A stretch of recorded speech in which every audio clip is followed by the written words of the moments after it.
Nuit, entre le 15 mai et le 16 mai. Nous étions dans une boîte de nuit le soir. Le soir, nous étions dans une boîte de nuit, la nuit du 15 mai et du 16 mai. Entre le 15 mai et le 16 mai, nous étions dans cette boîte de nuit, le soir.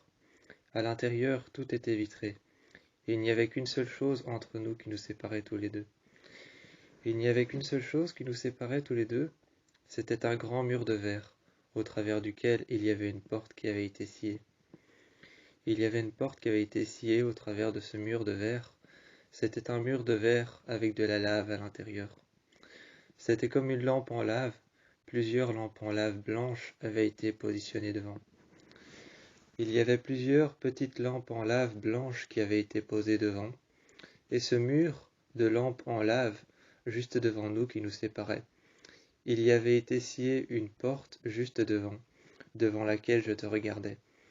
J'étais assis au bar et toi tu dansais sur la piste de danse. Tu étais sur la piste de danse et tu dansais ce soir-là, j'étais assis au bar et je te regardais. Le barman m'a regardé, je me suis retourné vers lui. Il a tout de suite posé un verre devant moi. Je lui ai demandé une sangria s'il vous plaît. Quand je lui ai demandé une sangria s'il vous plaît, j'ai vu qu'il s'est assis un peu plus, s'est avancé devant moi. Il s'est avancé devant moi, s'est assis un peu plus sur sa chaise de barman. Il m'a regardé. Il s'est appuyé sur le bar comme moi je l'étais. Comme moi je l'étais, il s'est appuyé sur le bar. Et il m'a dit « Une quoi ?» s'exprimait-il à voix haute.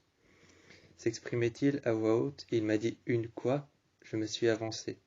Je me suis exprimé à voix un peu plus forte et à voix haute « Une sangria ?» À ce moment-là, l'homme n'a pas compris. Il y avait tellement de musique que je me suis exprimé à voix un peu plus forte, un peu plus haute. Je me suis exprimé à voix un peu plus forte et un peu plus haute. J'ai dit « Une sangria, s'il vous plaît ». L'homme a compris. Il a commencé alors à faire la sangria. Il me l'a offert et j'ai pris un bout de papier. J'ai pris un bout de papier sur le côté. Je l'ai déchiré d'une feuille. Je l'ai déchiré d'une feuille blanche, j'ai pris ce bout de papier. J'ai pris un stylo dans la poche d'une femme qui passait derrière moi, une serveuse. Il y avait une serveuse avec un survêtement et un vêtement noir et blanc. Elle passait devant moi avec une bouteille de champagne à la main et avec un plateau avec des verres vides qu'elle allait sûrement remplir avec la bouteille. J'ai pris son bic, son stylo, et j'ai commencé à écrire. J'ai dit « sans alcool ». J'ai dit « sans alcool » comme ça, à voix basse. À voix basse, j'ai dit « sans alcool » et je l'ai écrit sur la feuille. Je l'ai poussé vers le mec, vers l'homme, vers le mec en face de moi, je l'ai poussé. Il l'a pris. Il l'a pris devant moi, et le mec en question devant moi a pris cette sangria. Il l'a remplie, sans alcool, me l'a donnée. Je l'ai pris. Je me suis retourné derrière moi. Derrière moi, je me suis retourné, tu étais là. Tu étais là, tu m'as regardé. À cet instant-là, l'homme, le mec qu'il y avait juste derrière. Le mec qu'il y avait derrière le bar, l'homme, le barman, je l'ai regardé. Et à cet instant-là, je t'ai regardé toi. Tu m'as regardé et tu me dis qu'est-ce que tu as commandé. J'ai pris le verre, je l'ai pris avec moi. Un petit verre rectangulaire. Un petit verre rectangulaire de la profondeur et de la taille de ma main. De la taille de ma main et de la profondeur de ma main, je pouvais y plonger mon pouce, mes 4 doigts, ma main et la paume de ma main. Je pouvais y plonger en entière partie ma main. Le petit verre rectangulaire, je l'ai pris, je l'ai saisi. J'ai mis la paille en bouche et j'ai commencé à boire.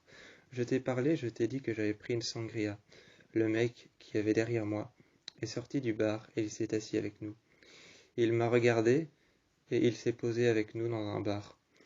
Dans un bar un peu plus loin, il s'est posé avec nous. L'homme était avec nous à présent, le bar était vide.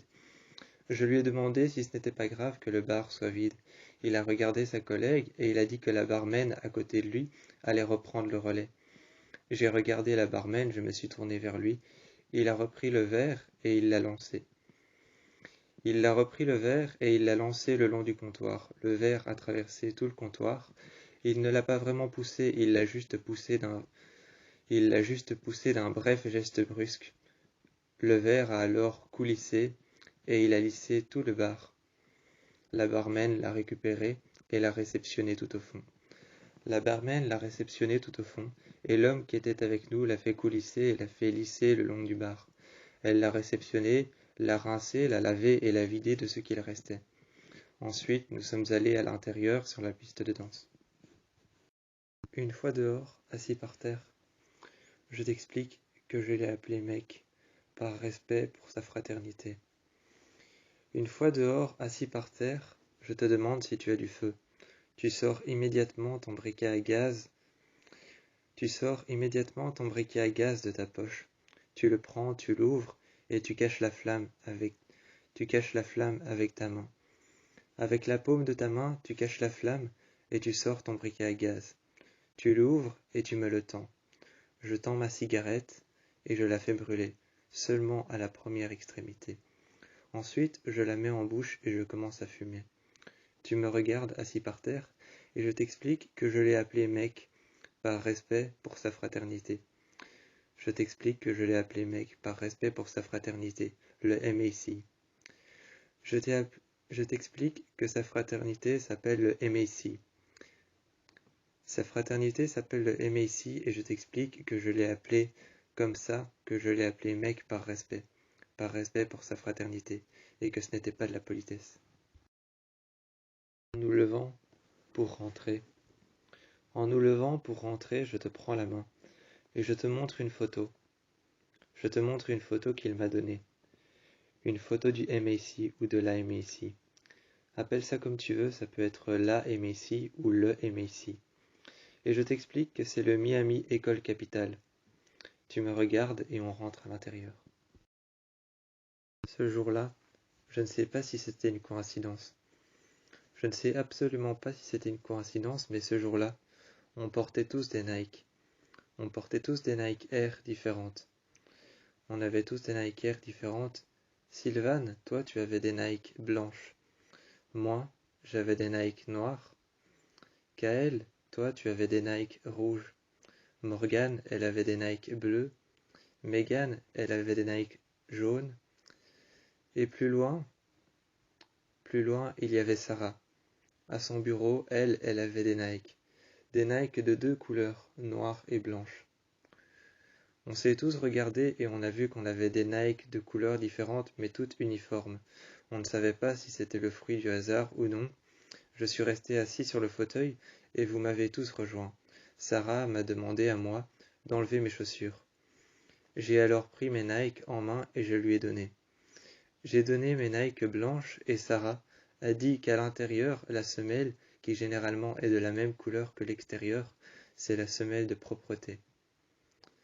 Elle a continué à expliquer, elle a expliqué tous les uns après les autres que la semelle de propreté est une semelle qui généralement est de la même couleur que l'extérieur du corps de la... Elle a expliqué que généralement la semelle de propreté est de la même couleur que le corps de la chaussure, et que généralement cette semelle est faite pour aspirer la transpiration. Assise à côté de nous, elle nous explique ce que c'est le renfort de talon. Elle nous regarde et elle dit « Est-ce que je peux avoir les Nike jaunes ?» À cet instant-là, on se tourne vers elle et elle dit « Est-ce que je peux avoir les Nike jaunes ?» Tout le monde se tourne vers elle et nous regarde. On regarde tous nos chaussures. Les uns après les autres, on regarde tous nos chaussures. On regarde nos chaussures qui sont tous du même modèle, qui sont tous des Nike, qui sont bleues, blanches, jaunes et qui sont noires et blanches. On les regarde tous, noires, blanches, jaunes, bleues et rouges, on les regarde tous. C'est tous le même modèle et on se tourne vers elle. On lui demande pourquoi est-ce que tu veux les jaunes. Elle se tourne vers nous, se lève et elle dit tout simplement parce que j'ai décidé de la couleur jaune. Je vois alors que Morgane et Megan prennent alors leurs chaussures. Je mets ma main sur le dos de Megan et je dis « C'est Morgane qui doit retirer ses chaussures, je suis désolé ». À cet instant-là, elle refait ses lacets, elle se remet contre le dossier du mur, sur le fauteuil en cuir. Elle me regarde. Quand elle s'assied comme moi contre le dossier du mur sur le fauteuil en cuir noir, elle me regarde et Megan enlève sa chaussure. Je vois alors qu'elle prend la chaussure et elle dit que le talon, le renfort de talon, c'est souvent ce qu'il y a à l'arrière et qui vient de la semelle intermédiaire. On est tous en train de regarder nos chaussures sur le sol.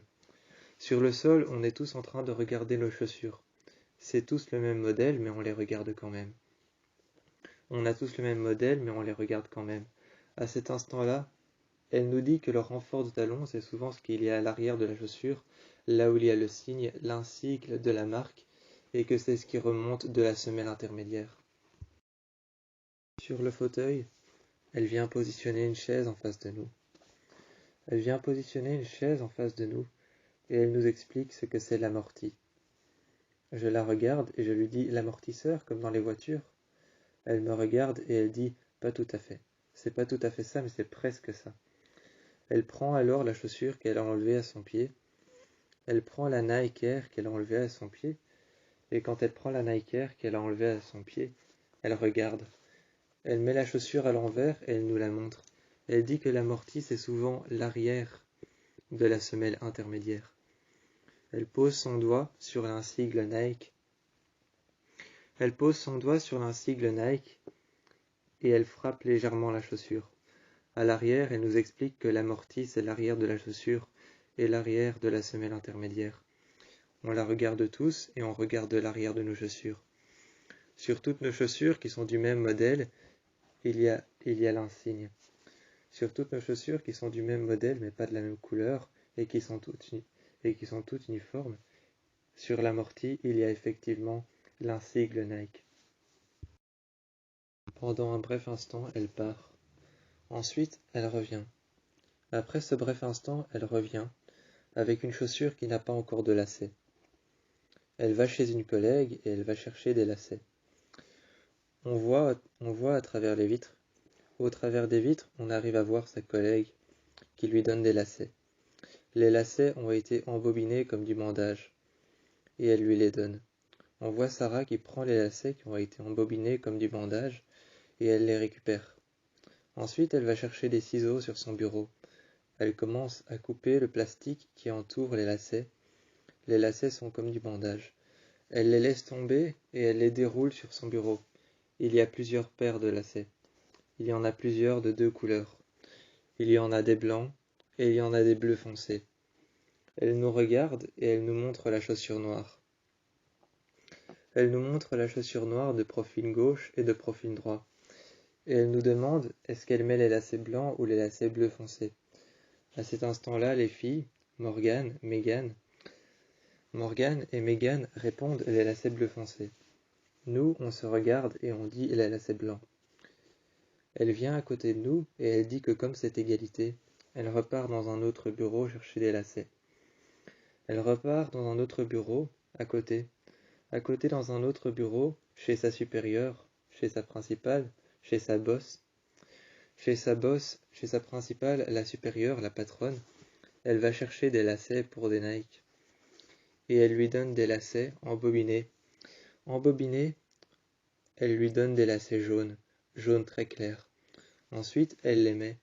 Et elle demande qu'est-ce que c'est la semelle. À cet instant-là, tous en même temps, on répond l'intérieur de la chaussure. Elle nous regarde avec un sourire en coin et elle dit c'est ce que les gens pensent. Généralement, la semelle, c'est l'intérieur. Mais c'est pas l'intérieur, c'est le dessous de la chaussure. On la regarde et on regarde nos chaussures et on explique la semelle, c'est pas l'intérieur. Elle se met devant nous et elle explique que non, la semelle en général, c'est le dessous de la chaussure. Durant toute la soirée, Kael et Sarah n'ont pas arrêté de se plaindre. Pour eux, 2h01, c'était beaucoup trop long.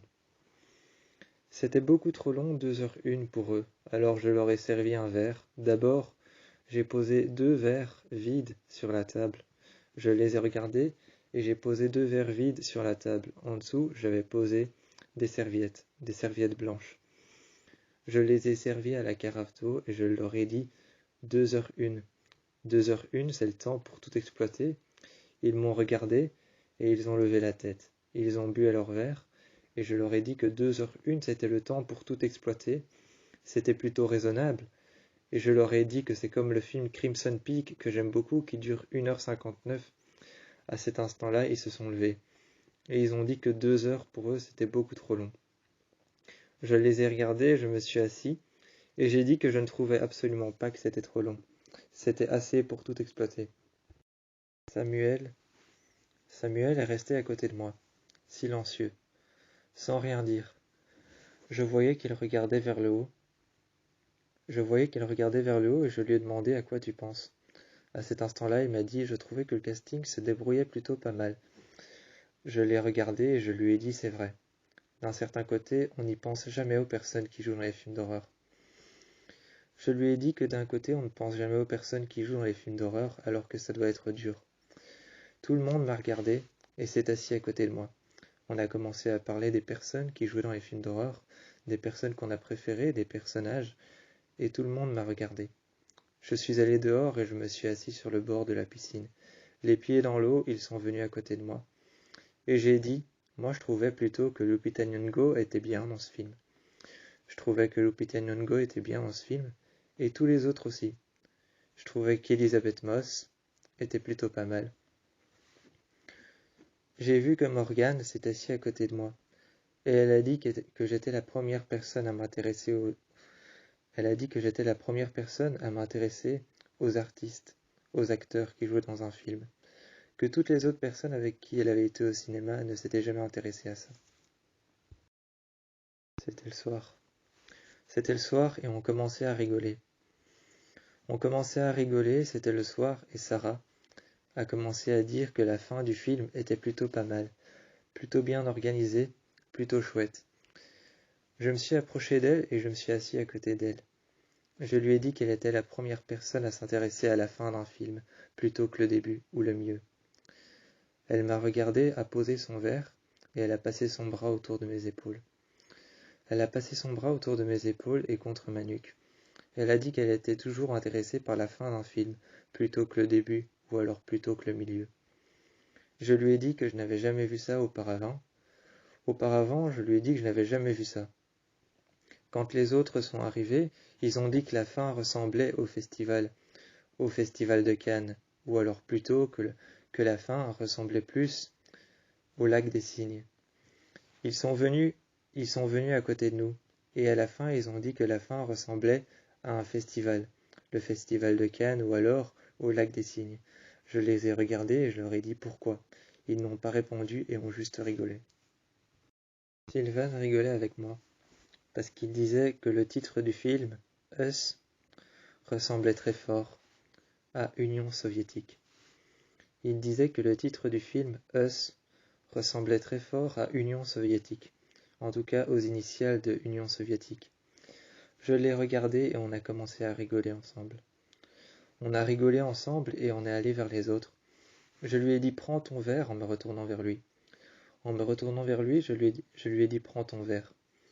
J'étais accroché à la barre en métal qu'il y avait contre la fenêtre. Contre la fenêtre coulissante, il y avait une barre en métal à laquelle on pouvait s'attacher. On pouvait s'attacher et s'accrocher avec notre main à cette barre en métal. Je m'y suis accroché pendant longtemps et il a pris son verre. Ensuite, il est revenu vers moi et on est allé vers les autres. Je me suis assis et les autres m'ont regardé avec leur verre qu'ils ont posé en même temps. Je leur ai dit que j'avais une blague plutôt hilarante. Sylvain s'est assis à côté de moi et il a dit « J'ai une blague plutôt hilarante » en haussant le ton de sa voix et en la rendant un peu plus grave. Tout le monde s'est regardé et s'est demandé quoi. Sylvain a donc dit que le titre « Us » du film, c'était les mêmes initiales que Union soviétique. Ce soir-là, on rigolait. Ce soir-là, on buvait et on rigolait. À ce moment-là, quand il a dit que Us, le titre du film, c'était les mêmes initiales que Union soviétique, on a tous rigolé, mais on est rentré à l'intérieur. Sarah s'est levée, et elle s'est mise devant nous avec une lampe de poche sous le visage. Ou plutôt, elle s'est mise devant nous avec son GSM et la lampe en dessous d'elle. Elle s'est mise avec son GSM et la lampe de son GSM en dessous du visage. Il faisait nuit, et elle a commencé à parler. Elle a dit « Vous savez, ce film me rappelle une ancienne légende. »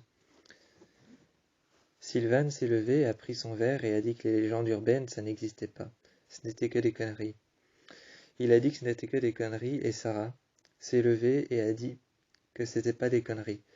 Elle nous a raconté l'histoire du doppelganger. Aucun de nous ne savait ce que c'était. Aucun de nous ne savait ce que c'était le doppelganger, et Sarah, qui tournait autour de nous, nous a raconté ce que c'était le doppelganger. Elle nous a raconté que partout dans le monde, ça peut être dans un autre pays, sur un autre continent, mais partout dans le monde, quelqu'un a un double exactement comme lui-même. Elle nous a raconté que ce double est exactement comme nous-mêmes, mais que le doppelganger cherche à nous tuer et à prendre notre vie. Ce soir-là, elle nous a raconté l'histoire du doppelganger qui cherche à prendre notre vie et qui est exactement la copie conforme et parfaite de nous-mêmes. Il est partout dans le monde, il est partout où on peut ne pas s'en douter, et il cherche à prendre notre vie. Elle est arrivée derrière Sylvan qui ne croyait pas à ça, et l'a saisie. Sarah et Morgan se sont levées, et elles ont commencé à parler toutes les deux de l'ancien film qu'on avait été voir. De Jordan Peele, le même réalisateur. Je me suis levé avec mon verre et j'ai dit « Quel ancien film ?» Elles ont répété encore et encore le même titre, Get Out. Et je les ai regardées et j'ai dit « Get Out ? Il n'est pas si ancien que ça. » Je me suis assis, et puis je me suis relevé. J'ai posé mon verre par terre, et j'ai dit que Get Out n'était pas si ancien que ça. Il datait quand même de 2017. À cet instant-là, elles se sont levées et elles se sont mises à côté de moi, assises par terre. Assises par terre, elles ont dit « 2017, ça date quand même d'il y a 3 ans. » Je les ai regardées et j'ai dit « Il y a 3 ans, c'est pas beaucoup. » C'est autant d'âge qu'on a de différence entre Sylvan et Samuel. À cet instant-là, j'ai regardé Sylvan et j'ai dit « C'est autant d'âge que j'ai de différence avec Sylvan et moi. » Elles m'ont regardé, elles se sont levées et elles ont dit « Oui, mais Get Out, c'est l'ancien film qu'on a été voir de ce producteur. » Je les ai regardées et j'ai été me réasseoir. Tout de suite, Sarah était rentrée. Sarah était rentrée tout de suite. Elle s'était précipitée vers le bar. Et tout de suite, elle a pris un verre en main. Un long verre. Elle a pris un long verre en main et elle m'a regardé. Je l'ai regardée, je lui ai dit « Qu'est-ce que tu fais ?» en croisant les bras. Je me suis un peu appuyé contre la fenêtre et je lui ai dit « Qu'est-ce que tu fais ?» Appuyé contre la fenêtre, très légèrement, je lui ai demandé ce qu'elle faisait. Elle avait un verre en main, un Coca Cherry. En main, elle avait un Coca Cherry, un verre, elle avait des piments, et elle avait de quoi faire un cocktail. Je l'ai regardée. Elle avait de quoi faire un cocktail, des piments, du jus de tomate, un Coca Cherry et de l'alcool, du rhum qu'elle avait pris à côté d'elle. Je lui ai demandé « Tu fais quoi ?» Et elle m'a regardé, elle a dit « Un Manhattan et un Bloody Mary. » J'ai regardé par la fenêtre pour savoir si c'était pour dehors. Elle m'a regardé, s'est appuyée sur le bar et a dit « Oui, c'est pour dehors. Mais je te dirai pas pour qui. » Je l'ai regardé, j'ai levé les épaules, j'ai levé les yeux au ciel, j'ai haussé les épaules une deuxième fois, je l'ai regardé. Et je lui ai dit que je n'avais pas besoin de savoir c'était pour qui. Je savais que le Bloody Mary c'était pour Sylvan, et je savais très bien que le Manhattan c'était pour Morgan. Megan venait de recevoir son verre. Elle venait de recevoir son verre, et elle était sortie. Un instant. Un instant, elle était sortie pour parler avec Sylvan, Kael et tous les autres. Ensuite, elle était rentrée et elle m'a regardé au milieu de la pièce. Je lui ai juste fait un signe de la main. Ensuite, elle s'est mise à fouiller pour une bouteille. Dans les 3 verres à vin. Il y avait 3 verres à vin juste devant elle, qui étaient positionnés en triangle. Les 2 premiers étaient positionnés en ligne, l'un à côté de l'autre, et le deuxième était juste en face, sur le bar. Ils étaient en triangle, les 3 verres de vin, et ensuite elle s'est mise derrière, de l'autre côté. Elle s'est tournée vers moi. Et encastrée dans le mur, elle a fouillé dans les 4 frigos à vin, qui étaient encastrés dans le mur de mon côté. Elle m'a regardé, je lui ai demandé « Qu'est-ce que tu fais ?» Je suis venu à côté d'elle, et elle a dit « Je voudrais une bouteille de vin pour dehors. » J'ai pris la première que j'ai vue, celle que je pensais être la meilleure, et je lui ai donné. Morgane est venue discuter avec moi dans le salon. Pas longtemps, juste le temps qu'il fallait. Juste le temps qu'il fallait, Morgane est venue discuter avec moi dans le salon. Je suis resté avec elle. On s'est assis sur les fauteuils et on entendait les rires des autres qui étaient dehors. Elle est venue pas longtemps et j'ai éteint la télé qui était allumée. J'ai posé la télécommande et je me suis figé dans son regard. Je me suis figé dans son regard et je l'ai regardée. Elle m'écoutait et je l'écoutais. Attentivement, on est resté là pendant plus d'1 heure. On a parlé de choses et d'autres et je suis resté là. Elle n'est pas restée longtemps avant que je puisse sortir et que j'ouvre la fenêtre. Je lui ai demandé si elle voulait venir avec moi, mais elle n'est pas venue. Elle n'est pas venue et je lui ai demandé si elle voulait venir. Elle est restée assise et elle a dit qu'elle allait boire tranquillement, seule, ici, et qu'elle allait réfléchir à des choses et à d'autres. Je lui ai dit que j'allais 1 minute dehors et que je lui tiendrais compagnie après. Sur le côté là où il n'y avait personne, Samuel était à côté de moi, et moi je lisais mon livre. Sur le côté dehors, là où il n'y avait personne, Sylvain lisait son livre, les pieds dans l'eau. Je suis venu m'installer à côté de lui et je lui ai demandé ce qu'il lisait. Il avait l'air d'être à la 100e page ou plus. Et je lui ai demandé en me mettant à côté de lui, « Qu'est-ce que tu lis ?» J'ai pris mon verre et j'ai commencé à boire. Quand j'ai dit « Qu'est-ce que tu lis ?» Il m'a dit « 12 poisons indétectables ». J'ai regardé mon verre et j'ai tout de suite recraché. Il a dit qu'il me faisait marcher. J'ai pris mon verre et je l'ai posé à côté de moi. J'ai dit que c'était drôle et sans plus. Je n'ai pas rigolé ou je n'ai pas réagi à sa blague quand il m'a dit qu'il lisait un livre qui s'appelait 12 poisons indétectables et que j'étais en train de boire. Je l'ai regardé, lui il a rigolé de sa blague. Et je lui ai dit que c'était pas drôle.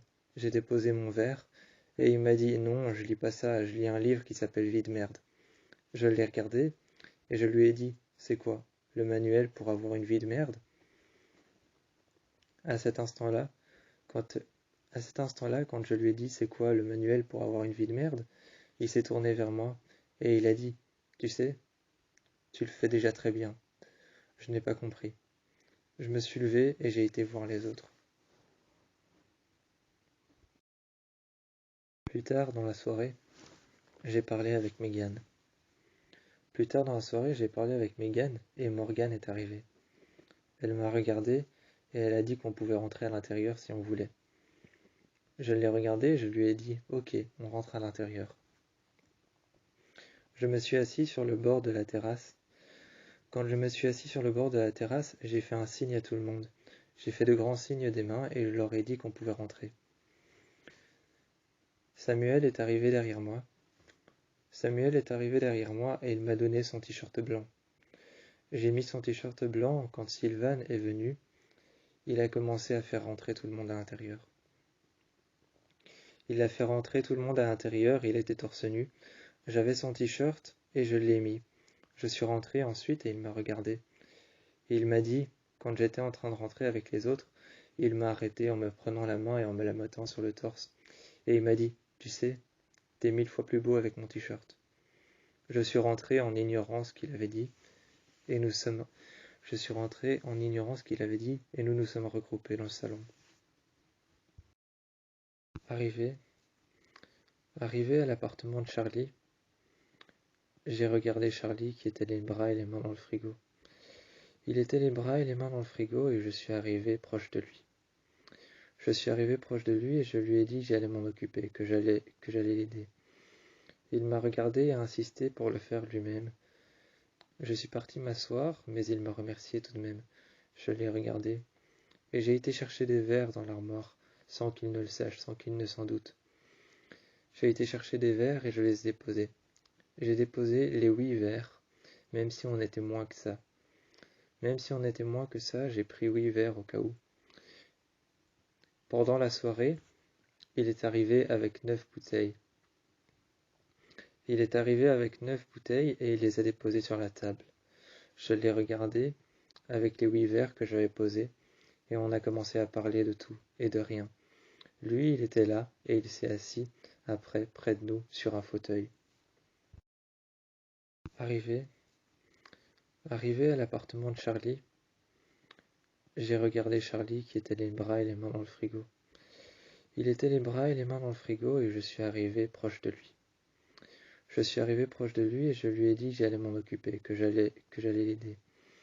Il m'a regardé et a insisté pour le faire lui-même. Je suis parti m'asseoir, mais il m'a remercié tout de même.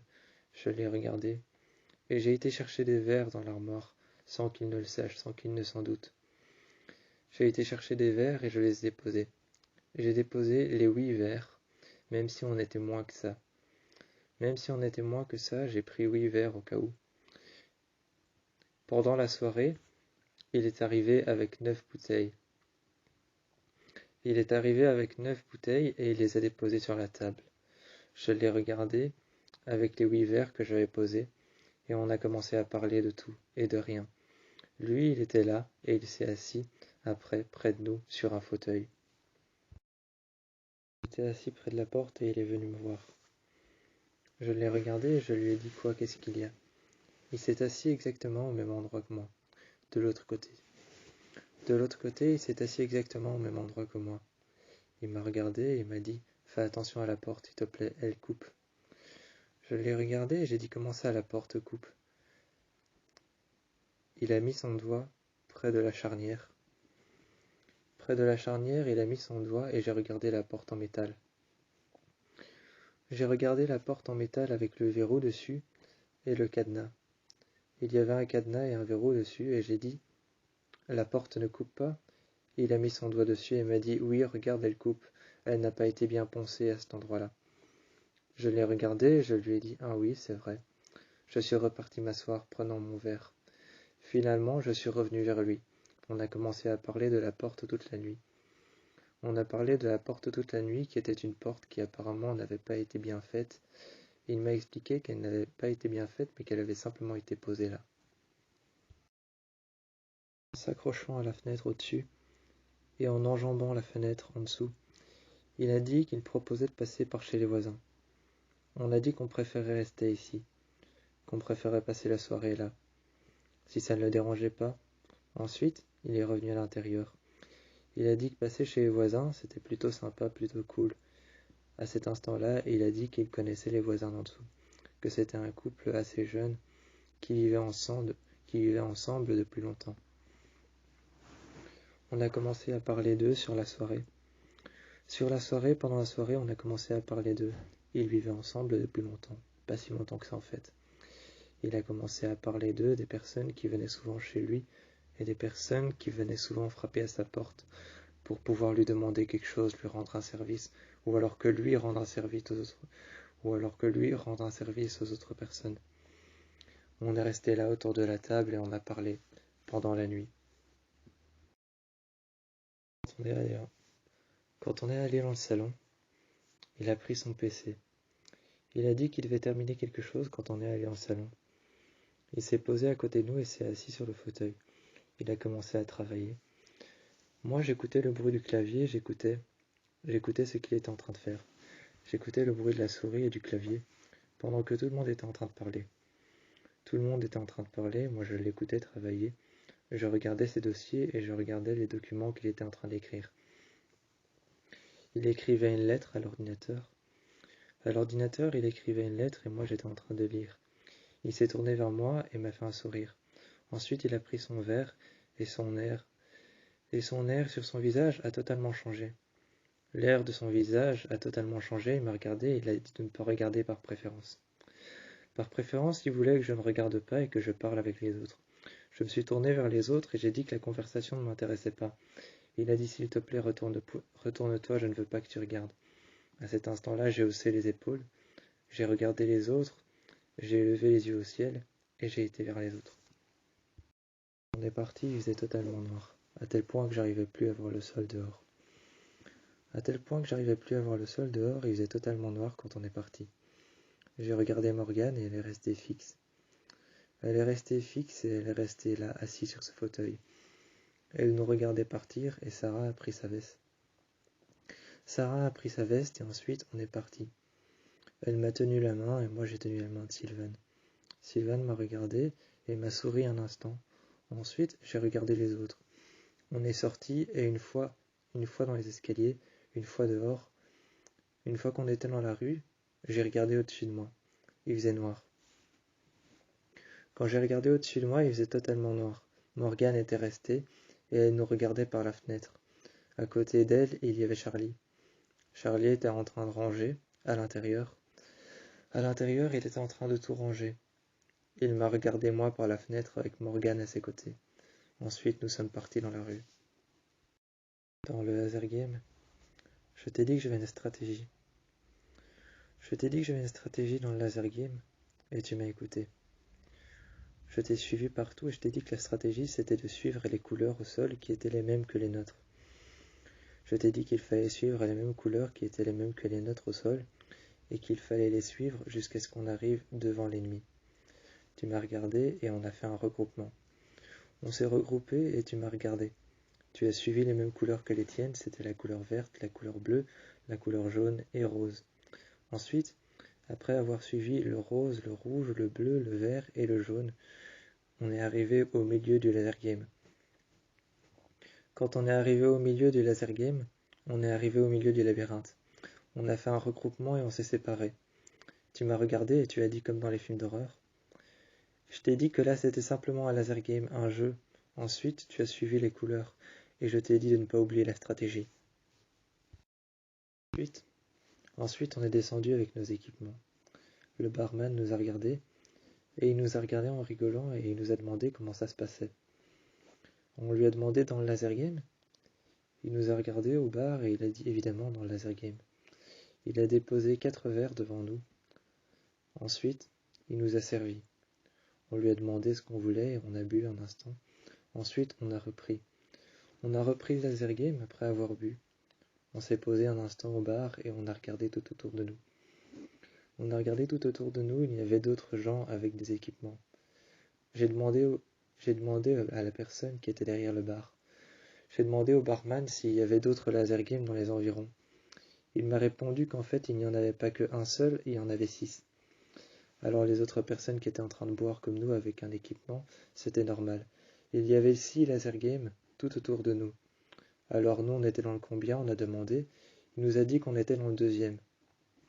Ensuite on est parti. On était reparti pour une nouvelle partie. Quand on s'est regroupé, il y a eu une panne de courant. On pensait que c'était pas dû au jeu, on pensait que ça ne faisait pas partie du jeu, mais il y a eu une panne de courant quand on s'est regroupé. Quand on s'est regroupé, et puis qu'ensuite on s'est dispersé dans le laser game. Quand on s'est dispersé dans le laser game, il y a eu une panne de courant. On pensait que ça ne faisait pas partie du jeu, mais en fait si, totalement. L'homme au bar, le barman, qui nous avait dit qu'il y avait 6 salles, avait en fait éteint le courant exprès. Ça faisait totalement partie du laser game. C'était lui le chef et on ne le savait même pas. On ne le savait même pas, c'était lui le chef du laser game. Quand on est revenu après la coupure de courant, il nous a expliqué que ça faisait partie du jeu, et qu'il avait improvisé ça sur le pouce. Il avait improvisé ça sur le pouce, sur le coup, et quand on était rentré dans les salles, finalement, il y a eu cette coupure de courant et ça nous a permis de nous disperser un peu plus. Ensuite, nous sommes revenus au bar et on a bu un verre. Ensuite, on est revenu au bar. Tous, on s'est installés avec nos combinaisons, on a déposé nos armes factices et on a bu un verre ensemble. Quand le laser game fermait ses portes, on est retourné chez Charlie. On est retourné à son appartement quand le laser game fermait ses portes. On est revenu et il a allumé la lumière. L'appartement était plongé dans le noir. Je me suis directement assis sur un fauteuil. Il m'a servi un verre et m'a d'abord demandé si je voulais boire. Je l'ai regardé et il m'a d'abord demandé si je voulais boire. J'ai posé ma main délicatement sur la table et ensuite il a posé un verre à côté. Je lui ai dit non merci, ça va aller, en faisant un petit geste. En faisant un petit geste, je lui ai dit non merci, ça va aller, je me suis reculé d'un cran en arrière. Quand je me suis reculé d'un cran en arrière, j'ai vu que Sylvain m'a rattrapé en posant ses mains sur mes hanches. Il a remonté ses mains un peu plus haut sur mes côtes et il m'a dit « Qu'est-ce qu'il y a, ça va ?» Je me suis retourné, je lui ai dit que tout allait bien. Je lui ai dit que tout allait bien et ensuite on est allé dehors. On s'est installé. On s'est installé dehors et je l'ai vu. Je l'ai aperçu me regarder de loin. Un homme. Il y avait un homme habillé en noir. Cet homme qui était habillé en noir devant la maison d'en face qui était éteinte, je l'ai regardé instinctivement. Je l'ai regardé instinctivement et patiemment. L'homme ensuite est parti. Et j'ai vu que Sylvane est venue à côté de moi. Il m'a demandé encore une fois si ça allait. Je lui ai dit que j'avais vu un homme noir en face de la maison éteinte qui me regardait. Je lui ai dit et je lui ai expliqué que ça me faisait très peur, mais ensuite, il est parti. Il est parti en me prenant la main et je l'ai suivi. On est allé dans la chambre et il s'est posé à côté de moi. Il m'a dit de tout me raconter. Peut-être que c'était une personne que je connaissais ou alors peut-être que non. À cet instant-là, il m'a pris la main, il m'a regardé et il m'a écouté attentivement. Quand il m'a écouté attentivement, j'ai commencé à lui parler. Les filles étaient sur la terrasse en train de boire un verre. Les filles buvaient un verre, elles étaient sur la terrasse et elles parlaient. Au bar, il y avait Charlie et Morgan. Charlie et Morgan étaient au bar et ils avaient disposé 3 verres juste devant eux. La télé était éteinte, le feu de bois et le feu ouvert étaient allumés. Il faisait chaud, aussi chaud à l'intérieur qu'à l'extérieur. Il faisait aussi chaud à l'intérieur qu'à l'extérieur, et moi pendant ce temps j'étais avec Sylvane à l'intérieur dans la chambre. Il me parlait, et il me disait cet homme tu penses que c'était qui? Je sais pas. On est restés tous les deux là pendant longtemps à parler de cet homme. On ne savait absolument pas qui c'était. Alors finalement, on a appelé la police. La police est arrivée peu de temps après et a fouillé les environs. À l'intérieur, les filles Morgan, Sarah et Megan sont rentrées. Megan, Morgan, Sarah, elles sont toutes rentrées à l'intérieur avec leurs verres.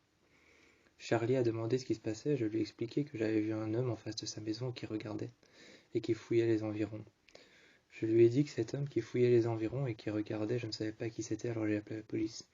La police est arrivée, c'était plus sûr, et Charlie a regardé les environs. Seul, Charlie a regardé les environs, et il est parti voir vers les autres maisons. J'ai essayé de le retenir et de lui dire de ne pas aller voir. Finalement, il est allé voir tout de même. Tout de même, il est allé voir les environs et il a été chez la maison des voisins. La maison des voisins s'est alors allumée. Une jeune femme avec des cheveux blonds lui a ouvert et lui, il est rentré à l'intérieur. À cet instant-là, j'ai vu que Megan et Morgan plaisantaient ensemble et disaient « Est-ce que tu penses qu'il va sortir ?» Je me suis mis entre Megan et Morgan et j'ai dit que ce n'était pas bien de plaisanter sur ça. Les deux filles étaient un peu en train de plaisanter et sont rentrées. Quand les deux filles sont rentrées, je me suis mis à côté d'elles et j'ai dit qu'il ne fallait pas plaisanter sur le fait qu'il était parti voir chez les voisins s'il y avait quelqu'un ou non. Ensuite, elles se sont assises. Quand elles se sont assises, elles ont allumé la télé et ont commencé à essayer de faire semblant de m'ignorer. J'étais là, mais je n'étais pas dupe. Alors j'ai finalement continué à leur parler. J'ai dit les filles, il ne faut pas plaisanter sur ça. À cet instant-là, Sylvain est arrivé à côté de moi, il a pris ma main. Il s'est assis à côté de moi et on a commencé à leur parler à deux. Les filles regardaient la télé et faisaient semblant qu'on n'était pas là. À cet instant-là, j'ai pris un verre. Je me suis levé, j'ai fait un clin d'œil à Sylvain. Sylvain m'a regardé. Il m'a donné le verre et l'a rempli. Il l'a rempli, il me l'a donné. Une fois que je l'avais en main, je suis passé derrière les deux filles, Morgan et Megan. Elles m'ont regardé et elles m'ont dit « Qu'est-ce que tu fais ?» Je leur ai dit que je ne ferais rien et que je ne faisais rien. À cet instant-là, elles se sont retournées et j'ai versé les 2 verres d'eau qu'ils m'avaient donnés sur leur tête. J'ai versé les 2 verres d'eau qu'ils m'avaient donnés sur leur tête et je me suis assis sur le fauteuil à côté de Sylvain.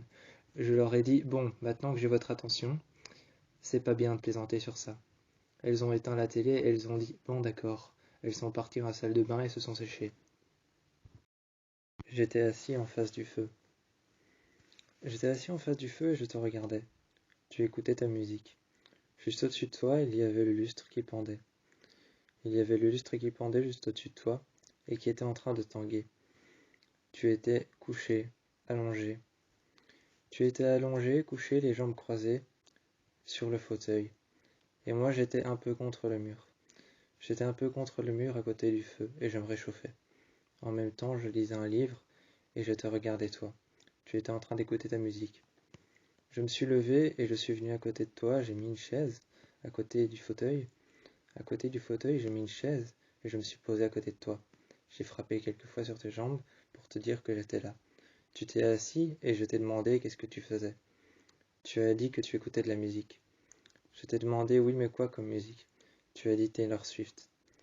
Tu as dit que tu écoutais un album en particulier parce que tu voulais t'en inspirer pour ton prochain album à toi. Ensuite, je suis revenu et je me suis posé à côté de toi. Tu t'es levé et tu m'as demandé ce que je lisais comme livre. Je t'ai dit que je lisais un livre, mais rien en particulier. À cet instant-là, tu as penché la tête. Tu as penché la tête sur le côté à cet instant-là et j'ai rangé le livre. J'ai été près de la bibliothèque et j'ai rangé le livre. Tu m'as regardé et tu as été récupérer le livre en haut, au dernier étage de la bibliothèque. J'ai regardé par la fenêtre et je me suis assis contre. J'ai laissé glisser mon dos contre la fenêtre et je suis tombé par terre. Je me suis installé par terre et j'ai laissé glisser mon dos contre la baie vitrée, contre la fenêtre. Tu es venu t'installer à côté de moi, contre la poutre en bois. Contre la poutre en bois, tu es venu t'installer à côté de moi et tu m'as regardé. Tu m'as dit c'était quoi que tu lisais. Je me suis tourné vers toi et j'ai dit que je lisais le même livre que tu lisais. 15 poisons indétectables. Tu m'as regardé avec un sourire et tu m'as dit il est bien, hein.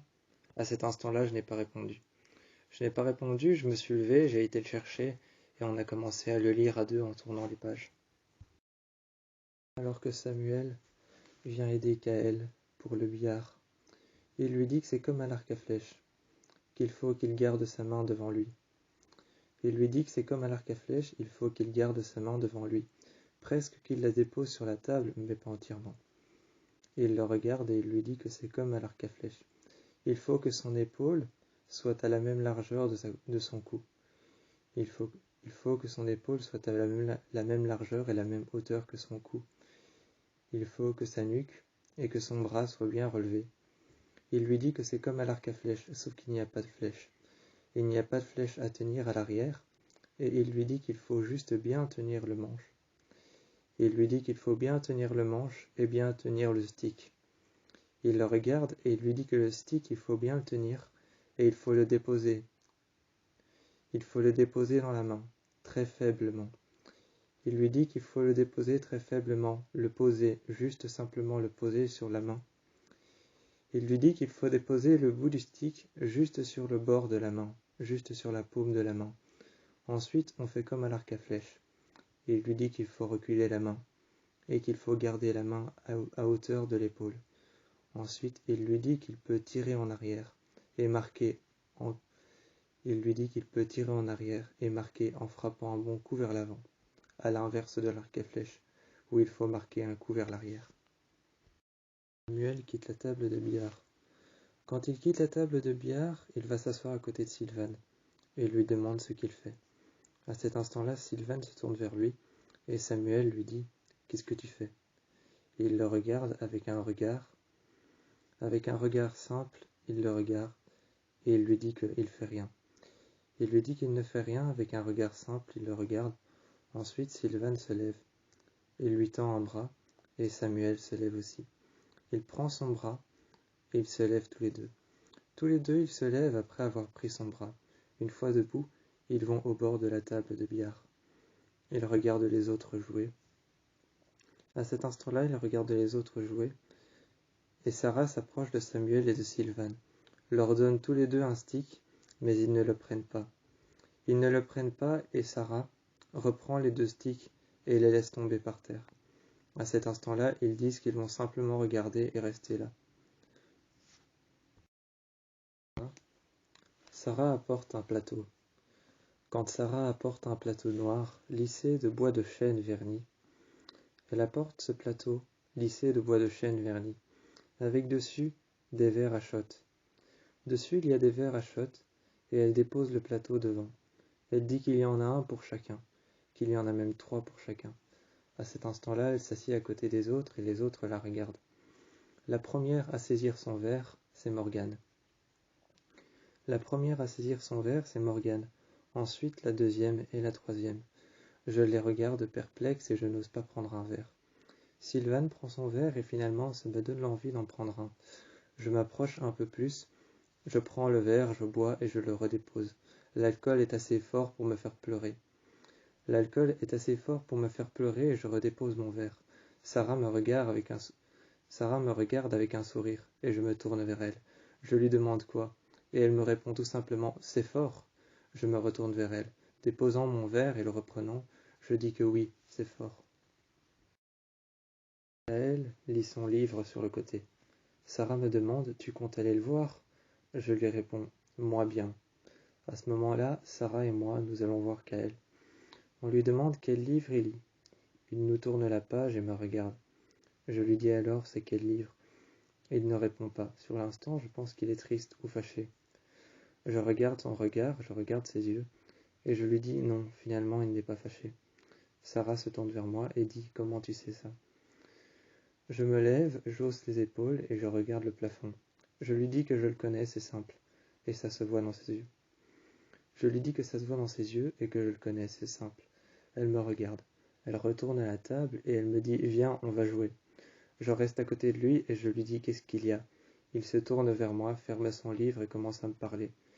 Je lui dis: Qu'est-ce qu'il y a? Parle, dis quelque chose.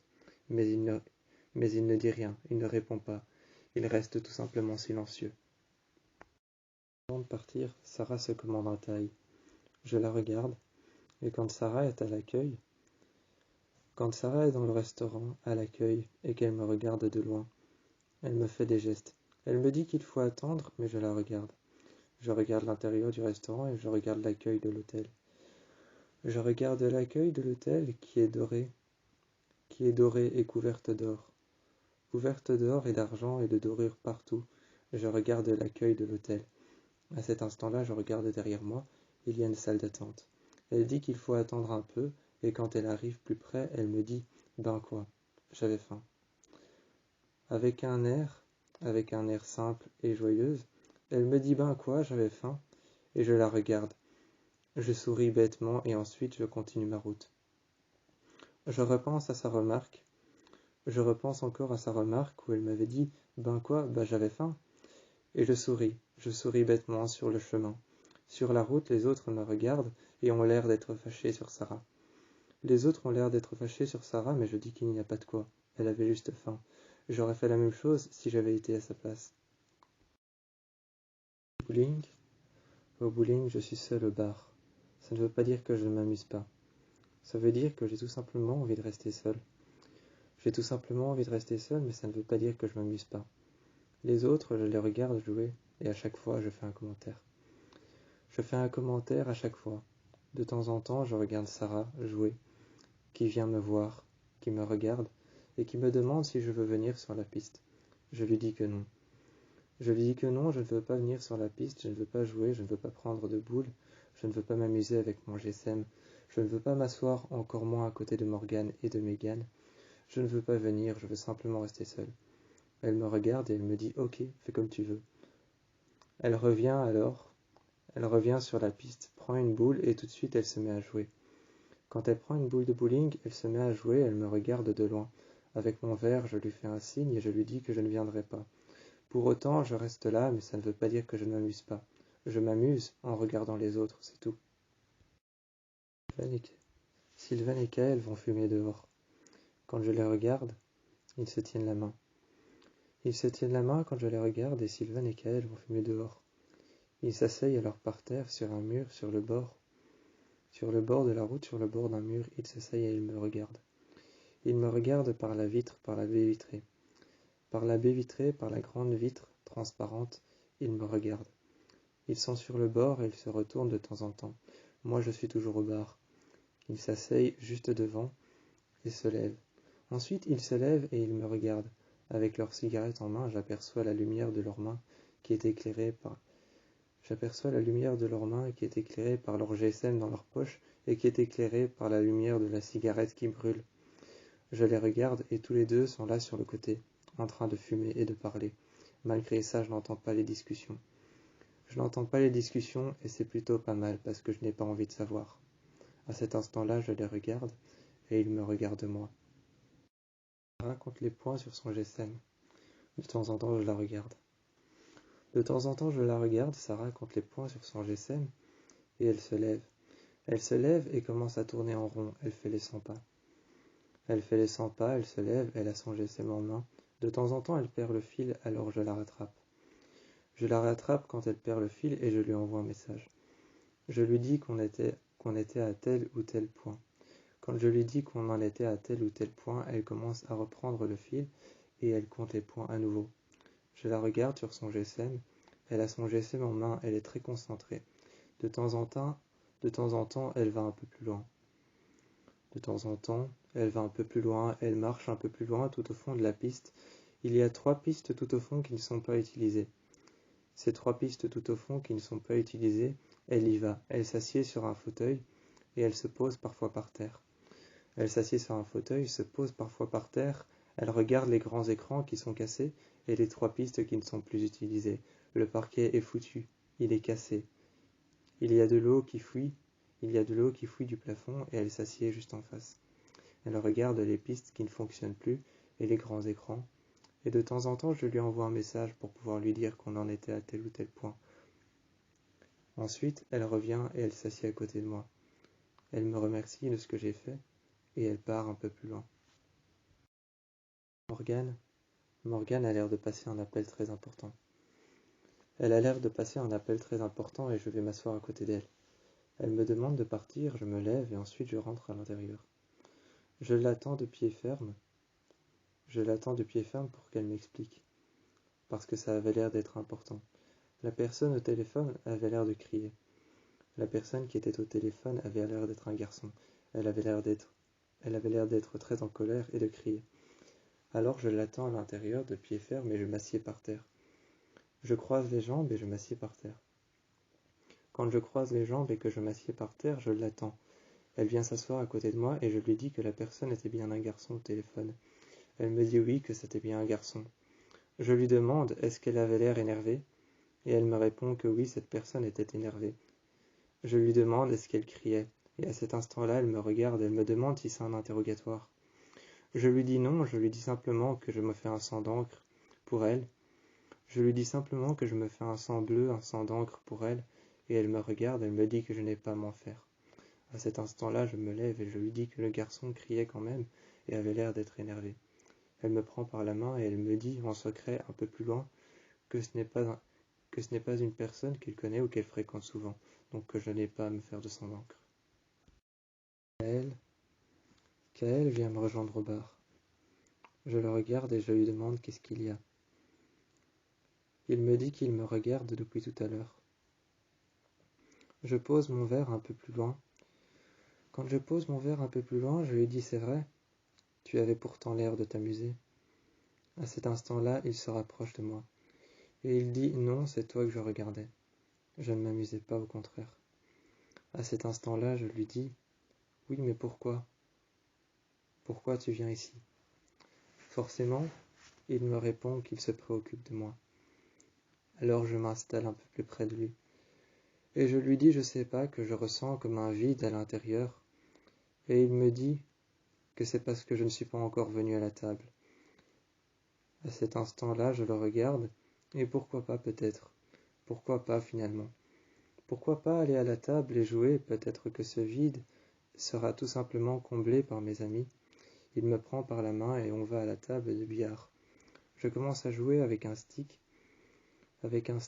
Un bâton en bois, je commence à jouer. Sarah se met à côté de moi et m'explique que c'est la bille blanche, mais elle m'explique que c'est la boule blanche que je dois viser. Je la regarde, étonné, et Kael, qui est à côté de moi, me fait un signe de la main, pour me dire que ça ira peut-être mieux après, dans 30 minutes. Avant que Kael n'aille choisir sa hache dans un bac en métal, je l'ai regardé dans les yeux. Je l'ai regardé avant qu'il n'aille choisir sa hache dans un bac en métal qui se posait juste en dessous d'une grande lampe, un néon. C'était un néon qui clignotait, qui n'éclairait plus vraiment comme avant. Il n'éclairait plus vraiment comme avant, c'était un néon. Alors il est parti, et j'ai quitté son regard. J'ai quitté son regard et il est parti. Il a été prendre sa hache, et quand il est revenu, j'entendais la hache traîner par terre. J'entendais la hache traîner par terre et il la prenait à la main. Ensuite, l'homme derrière lui a relevé la hache et l'a posée dans son dos. L'homme a posé la hache dans son dos. Il a posé la lame de la hache sur son épaule avec une protection qu'il y avait sur la lame. Il y avait une protection en plastique sur la lame et il la pose sur son épaule. Il retourne Kael en le prenant par l'épaule et il lui dit « Tu prends la hache comme ça ». Au moment où il lui a dit de prendre la hache comme lui la prenait, je me suis retourné et je l'ai regardé. Je lui ai demandé si ce n'était pas trop dangereux de prendre une hache et de mettre la lame juste sur son épaule. Il m'a dit non, il m'a regardé, a haussé les épaules, a levé les yeux au ciel et a dit qu'il y avait une protection. Tout de même, j'étais un peu inquiet. Morgane aiguisait sa hache en métal. Elle aiguisait sa hache en métal sur une pierre à aiguiser. Sur une pierre à aiguiser, elle aiguisait sa hache en métal. C'était très perturbant comme bruit et je me suis tourné vers elle. J'ai passé mes mains sur les siennes le long de ses bras et je lui ai dit « Fais plutôt comme ça dans ce sens-là ». L'homme m'a regardé et il m'a dit « Oui, fais plutôt dans ce sens-là ». Il m'a dit de faire plutôt dans ce sens-là et je me suis avancé vers lui. Kaël est arrivé derrière moi et il a dit « Tu peux arrêter de l'appeler l'homme, tu sais. Tu peux arrêter de l'appeler l'homme ou alors la personne qui dirige cet endroit parce qu'il s'appelle Mike. » Je me suis retourné vers lui étonné et je lui ai dit « Comment tu sais ça, toi ?» Il a tout simplement dit « C'est la personne que je connais. Mike, c'est un ancien ami. Il dirige cet endroit. » Je l'ai regardé étonné. Quand je l'ai regardé étonné, j'ai tout simplement repris ma hache. Je suis reparti sur la pierre à aiguiser. J'ai aiguisé la lame. Pendant que Megan aiguisait sa hache, j'ai essayé de faire plus ample connaissance avec Mike. Alors qu'on est sorti dehors, j'ai essayé de faire plus ample connaissance avec Mike. Kaël est resté à côté de nous pour parler et pour lui dire depuis quand est-ce qu'il avait cet endroit. J'ai parlé avec lui pendant longtemps. Pendant assez longtemps, j'ai parlé avec lui. Il m'a dit qu'il avait cet endroit depuis des générations qui succédaient sa famille, avant et après. Alors je lui ai demandé comment est-ce qu'il a eu cet endroit finalement. Il m'a répondu par son père, par sa mère, par son grand-père, par toutes les personnes qui sont passées là avant lui. Je l'ai regardé et je lui ai dit « Ok ». Quand je lui ai dit « Ok », il m'a regardé. Et puis il t'a regardé, toi, Kaël. Ensuite, quand il t'a regardé, toi, Kaël, je me suis retourné et il t'a simplement dit « Il comprend vite celui-là ». Je suis revenu vers lui et j'ai dit que je m'appelais Samuel. Nous étions à l'arrière et j'entendais toujours le bruit du roc de la pierre sur laquelle elle était aiguisée. J'entendais toujours le bruit de la pierre et du roc sur laquelle elle était aiguisée. Nous étions à l'arrière et on regardait les différentes haches qui étaient exposées. Et il y avait différentes haches qui étaient exposées. Certaines haches étaient exposées et avaient un manche en bois. D'autres avaient un manche en métal, d'autres avaient un manche en plastique. Je les regardais toutes avec admiration. Et de temps en temps il en sortait une. Je l'ai regardé et il a pris celle avec le manche en bois. Et il nous a expliqué toute une histoire dessus. Je me suis assis par terre et il a dit que pour bien manier une hache, il faut faire comme à l'arc à flèche, sauf qu'il faut la tenir comme aux fléchettes. Je l'ai regardé et il a dit que pour bien manier une hache, il faut la tenir comme aux fléchettes, sauf qu'il faut viser un petit peu vers le bas. Je l'ai regardé et je lui ai dit un peu vers le bas, c'est-à-dire. Il m'a expliqué et a dit un peu vers le bas. Vous devez prendre par le bout du manche tout au bout et vous devez prendre votre deuxième main juste au bord de la lame. Ensuite, on jette vers le bas. Je l'ai regardé et il m'a dit tout ça pour que ça puisse arriver sur la cible. Et il nous a expliqué qu'avec cette hache, un jour, il l'avait mal fait et elle avait atterri dans son pied. Je l'ai regardé et je lui ai demandé si ça avait fait mal. Sur le coup, il m'a répondu que non parce que la douleur était tellement intense. On était tous les deux assis par terre, Sylvain et moi. On était tous les deux assis par terre et il nous a expliqué ce jour-là comment ça s'est passé. Il a dit qu'il était dans son jardin, dans sa maison. Dans sa maison, il a dit qu'il était dans son jardin et qu'il était en train de couper du bois. On l'a regardé, étonné, et on s'attendait à une suite un peu pire. On s'attendait à une suite qui était un peu plus pire que ça, et il était en train de couper du bois, avec cette hache. Il la prenait par le manche en bas, et par la main droite en haut. Il la prenait par la main droite en haut, par le manche en bas, avec la main gauche, et il frappait sur le sol pour couper du bois. avec la main gauche en bas et la main droite en haut sur le manche. En haut et en bas, il la saisissait et il frappait par terre. Il nous a expliqué qu'à un moment, il avait frappé tellement fort que le manche en bois n'avait pas résisté, et quand il avait frappé, la lame était juste tombée sur son pied. On l'a regardé et on s'est tous les deux un peu plus reculés contre le mur, et en frappant sur le tronc d'arbre sur lequel il frappait. Pour couper les bûches de bois, le manche n'avait pas résisté et avait fait tomber la lame sur son pied. Il s'est levé et il nous a montré son pied. Il avait une cicatrice le long du dos de son pied et on a regardé un instant. Ensuite, il a remis sa chaussure et nous sommes partis au bar. La salle de tir chez Sarah. Partout autour de nous, il y avait des bruits assourdissants. Partout autour de nous, il y avait des bruits assourdissants, mais je n'ai pas osé lui dire. Elle m'a regardé et elle m'a tendu une arme. Quand elle m'a regardé, elle m'a tendu une arme et je l'ai prise. J'ai regardé partout autour de moi, les bruits étaient assourdissants. Ensuite, je lui ai demandé, et elle m'a tendu un casque. J'ai vu que toutes les personnes avaient une protection per balle et avaient un casque. Toutes les personnes avaient une arme et étaient en train de tirer sur une cible qui ressemblait à un humain. Je lui ai demandé pourquoi forcément un humain pour les cibles. À cet instant-là, elle m'a tendu des munitions. Quand elle m'a tendu des munitions et que j'ai pris mon chargeur, je l'ai enlevé du fusil, j'ai pris mon chargeur, j'ai chargé le fusil, et elle m'a dit que je paierais le fusil et que je paierais les munitions. À cet instant-là, je l'ai regardé et je lui ai dit merci. Merci quand même. Je me suis assis et juste en face, j'ai commencé à tirer. Elle s'est retournée vers moi et elle a dit « Tu paies les munitions, tu paies le casque, tu paies le masque, tu paies le casque, et tu paies aussi tout ce que tu as en fait. » Je l'ai regardé, je me suis assis.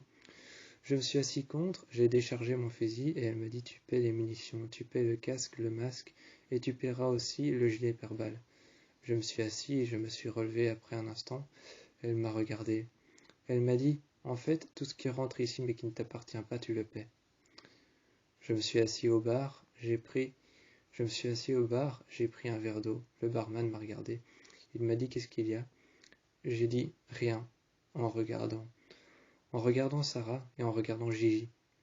Je lui ai dit « Rien », alors que ce n'était pas rien. Ex-policière, elle m'a dit qu'elle tenait très fort à son matériel. Ex-policière, je l'ai regardée et je lui ai dit « Comment ça, ex-policière ?» Elle a commencé à me raconter l'histoire et je l'ai écoutée. Avec un verre à la main, elle m'a raconté l'histoire. Elle était ex-policière. Je me suis avancé vers elle et je lui ai dit « Ex-policière, comment ça ? Ex-policière comme policière déchue ?» Elle m'a regardé. Elle a baissé la tête et elle a regardé par terre. Elle a dit, en quelque sorte, elle a dit qu'elle était policière déchue, oui. Alors je lui ai demandé pourquoi est-ce qu'elle tient aussi fort à son matériel. Elle a dit qu'elle tenait aussi fort à son matériel, au gilet pare-balles, qu'elle tenait très fort aux lunettes de protection, au casque et au fusil, aux munitions, à tout ce qui se trouvait ici. Elle a dit qu'elle était stricte pour une bonne raison, parce qu'elle y tenait. Elle y tenait plus que tout. Le jour où elle a ouvert cette salle. Le jour où elle a ouvert cette salle, elle y tenait plus que tout, parce qu'elle était ex-policière. Et alors, elle s'est réengagée dans une salle de tir. Elle nous a regardés tous, et elle a dit qu'elle connaissait un champ pour aller tirer. Quand elle nous a tous regardés, elle a dit qu'elle connaissait un champ pour aller tirer. Et je lui ai demandé où ça. Elle a dit que ce n'était à quelques kilomètres. Ce n'était que à quelques kilomètres, et je l'ai regardée. Elle a dit qu'elle connaissait un champ, un endroit vide, un endroit désert. Je me suis assis par terre quand on était au champ. Je me suis assis par terre. Sylvain est venu me rejoindre et Kael s'est mis à côté de moi. Et Sylvain m'a regardé. Finalement, je me suis levé, J'ai pris une arme par terre et je l'ai chargée. On s'est amusé pendant quelques instants au champ. Il faisait totalement froid. Dans le champ, il faisait froid, et au champ, je me suis assis par terre. Je me suis assis par terre avec mon arme, et je m'amusais à la charger, à la décharger, à la recharger, à vider les munitions, à les remettre. Je m'amusais à vider les munitions, à les remettre, à charger et à décharger l'arme. Ensuite, je me suis levé, je me suis mis entre Sarah et entre Gigi, et j'ai tiré. Après ça, on est reparti après quelques heures. Nous sommes arrivés à la salle de tir à 2 heures du matin. La salle de tir. À la salle de tir, Gigi m'a demandé pourquoi j'hésitais à tirer. Quand elle m'a demandé pourquoi j'hésitais à tirer, j'ai hésité à lui répondre la vérité ou non. Alors je me suis assis par terre et je lui ai fait un signe pour qu'elle vienne s'asseoir à côté de moi. Elle s'est assise à côté de moi et alors je lui ai dit que je n'hésitais pas du tout à tirer. Je lui ai dit que quand je me suis assis et que j'ai pris le fusil pour le charger, le décharger, enlever les munitions, les remettre, le charger et le recharger, je lui ai dit que quand j'ai fait ça, quand j'ai déchargé le fusil, que je l'ai rechargé, que je l'ai chargé et déchargé, que j'ai enlevé les munitions et que je les ai remises, que j'ai regardé le chargeur. Je lui ai dit que je n'avais pas peur de tirer, mais j'avais plutôt peur de la détente. J'avais peur des pulsions qui allaient avec. J'avais peur de la détente du fusil. J'avais peur de la force du fusil et de l'arme. Elle m'a regardé, elle m'a dit que je n'avais rien à craindre. Elle m'avait dit que la force de l'arme réside dans les bras. Et je l'ai regardée, je lui ai dit comment ça. Elle m'a dit que la force de l'arme résidait dans les bras et dans la manière de le tenir. Je me suis levé et nous sommes retournés à la salle de tir. J'étais plus rassuré et j'ai marché le long de la route à côté de Gigi. Son lieu de travail, à l'arrière-boutique, là où elle vendait tous les fusils. Là où elle vendait tous les fusils à l'arrière-boutique, Gigi. Gigi m'a regardé et à l'arrière-boutique, elle m'a dit « Viens t'asseoir, je vais te raconter comment je suis devenue une ex-policière. » Je suis venu m'asseoir et elle m'a raconté. Elle m'a raconté et elle m'a tout dit, dans les moindres détails. Ce soir-là, elle était de service et 3 voitures de police étaient arrêtées. 3 voitures de police étaient arrêtées et formaient un barrage devant un mur. Devant un mur effondré, un homme était avec une voiture noire, une berline. Ce soir-là, il formait un barrage pour l'arrêter avec 3 voitures de police. Elle était en service, elle était censée tirer sur la voiture, mais elle ne l'a pas fait. Et elle me raconte tout ça dans les moindres détails, pendant que moi j'entends encore les tirs de l'extérieur. Pendant que j'entends les tirs de l'extérieur, nous sommes à l'extérieur de la salle de tir et j'entends encore les tirs de l'extérieur. À l'intérieur, je les entends tirer. Et elle m'explique dans les moindres détails ce qui s'est passé cette nuit-là. Au musée de l'illusion, mais je n'étais absolument pas prêt à ce que tu m'emmènes là-bas. Je n'étais absolument pas prêt à ce que tu m'emmènes là-bas. Absolument pas. Quand je suis rentré, j'ai vu que tout était à l'envers. J'avais l'impression de marcher sur le toit. J'avais l'impression de voir par les fenêtres. J'avais l'impression d'observer par une fenêtre fermée. À l'intérieur, tout se confondait, et je n'étais absolument pas prêt à ça. Tu m'as regardé et tu me voyais marcher. Je m'accrochais à un lustre comme s'il était posé sur le sol. Comme s'il était posé sur le sol, je pouvais m'accrocher à ce lustre. Je pouvais regarder par une fenêtre qui paraissait fermée de loin et ouverte de près. Tu me regardais et j'avais l'air perdu, comme si tu m'étais un animal sauvage, dans un environnement qu'il ne connaissait pas. Tu m'as emmené au musée de l'illusion. Quand tu m'as emmené au musée de l'illusion, je ne m'y attendais vraiment pas. J'étais debout. J'avais l'air perdu. Et j'imaginais déjà le pire pour la suite. Et tu m'as regardé. Tu avais l'air appuyé contre quelque chose. Mais je ne savais pas quoi. Moi, j'imaginais déjà le pire et je n'osais même plus mettre un pas en avant. Je n'osais même plus mettre un pied en avant. Je n'osais plus avancer. Dans ce couloir, tout avait l'air inversé. La nuit paraissait être le jour paraissait être la nuit, le haut paraissait être le bas, le bleu paraissait être la mer, alors que le bleu pouvait bien être le ciel. Alors que le bleu pouvait bien être le ciel, il paraissait être la mer. Alors que la mer paraissait être au-dessus de nous, le ciel paraissait être en dessous. J'avais l'impression de marcher dessus. J'imaginais déjà le pire et tu m'as dit non, ne va pas voir par cette fenêtre. De loin, elle avait l'air fermée. De près, elle avait l'air ouverte. De loin, elle avait l'air fermée, de près, elle avait l'air ouverte. Je me suis dirigé vers la fenêtre et tu m'as dit ne regarde pas par cette fenêtre. J'ai été voir parce que j'ai cru que tu voulais simplement me faire peur. J'ai cru que tu voulais simplement me faire peur et j'ai été voir. J'ai observé. Le sol paraissait si haut qu'il en était presque. Le sol paraissait si haut qu'il en faisait presque peur.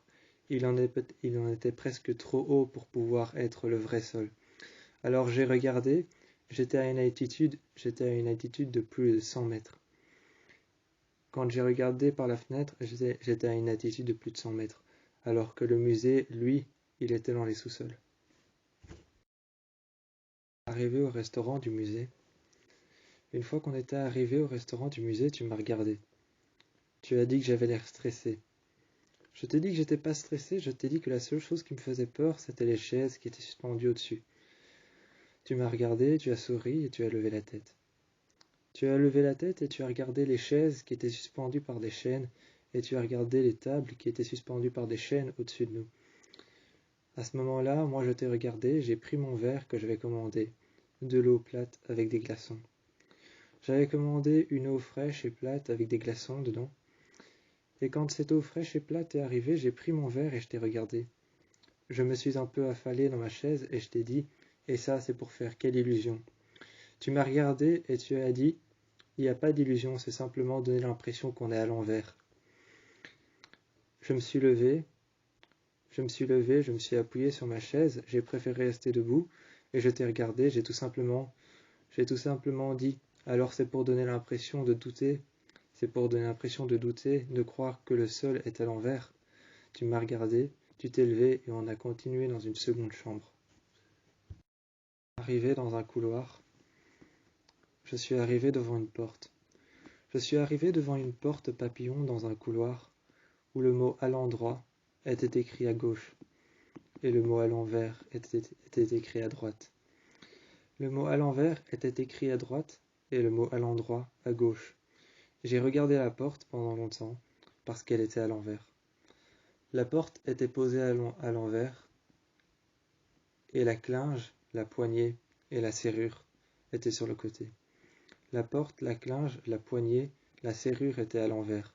Il n'y avait pas de clé dessus, seulement une porte qui était posée à l'envers. J'avais peur de l'ouvrir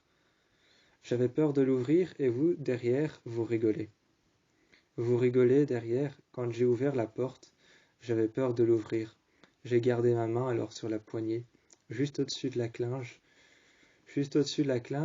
sur la poignée, j'ai gardé ma main dessus, au-dessus de la serrure. Quand j'ai ouvert la porte, il y avait toute une série d'autres portes à l'envers, mises sur les côtés. J'avais l'impression à chaque fois que j'ouvrais une porte, quand je rentrais à l'intérieur, que le plafond pouvait être en bas, que le sol pouvait être au-dessus. Dehors, je me disais, enfin sorti de ce musée. Dehors, je n'arrêtais pas de me dire, enfin sorti de ce musée. Ensuite, j'ai regardé le musée derrière moi. Enfin sorti de ce musée que je me disais. Quand j'ai regardé le musée derrière moi, fait de grandes briques, il était fait de grandes briques bien solides, avec une grande horloge au-dessus. Au-dessus, il y avait une grande horloge et les grandes briques bien solides que j'ai regardées. Quand j'ai regardé le bâtiment, quand j'ai regardé la fondation du musée, je me suis retourné vers une grande horloge. La grande horloge indiquait 69. Je n'arrivais même plus avec toutes ces attractions, avec toutes ces illusions, je n'arrivais même plus à distinguer le 6 et le 9. Il était écrit 69 et je n'arrivais même plus à distinguer le 6 et le 9. Je n'arrivais pas à savoir lequel c'était. Et toi tu me regardais en rigolant. Tu nous attendais sur le bord de la route avec un 4x4 noir et des équipements. Sur le bord de la route, tu nous attendais avec un 4x4 noir et je t'ai regardé. Vu ton expression, vu ton visage, vu la manière dont tu souriais, vu la manière dont tu avais l'air content et comme tu souriais, ça devait sans doute être une mauvaise idée. Tu nous attendais avec ce 4x4 noir sur le côté, au bord d'une route. Il y avait une lumière derrière toi, comme s'il y avait quelque chose qui t'éclairait. Je t'ai demandé, en arrivant un peu plus tard, je t'ai demandé qu'est-ce que c'était cette lumière. Tu m'as dit que c'était un chalet allumé. Tu as dit que c'était un chalet allumé derrière lequel tu avais posé des équipements. Je t'ai demandé si on allait aller jusqu'à ce chalet. Tu m'as dit que c'était tout le principe, aller jusqu'au chalet et jouer au baseball. Je t'ai regardé et je t'ai dit que je ne rentrerai pas dans la forêt, pas cette nuit, parce qu'il faisait trop noir, et que je n'ai même pas envie de rentrer dans une forêt quand il fait noir. À cet instant, tu t'es tourné et tu m'as obligé à rentrer, me poussant vers l'intérieur. Regardez avec un sourire, avec des plaques rouges sur le visage, un sourire, avec une petite cicatrice sur le sourcil et sur le nez. Avec une petite cicatrice sur le sourcil et sur le nez, tu m'as regardé et tu m'as dit, à mon avis, ça va se terminer à la Jeffrey Dahmer, ça va se terminer à la Halloween ou à la vendredi 13. J'ai rigolé et j'ai regardé dehors. Tu m'as dit que ça allait se terminer en un trip à la Jeffrey Dahmer, à la Halloween, à la vendredi 13, ou même encore pire, la maison de poupée dans Pretty Little Liars.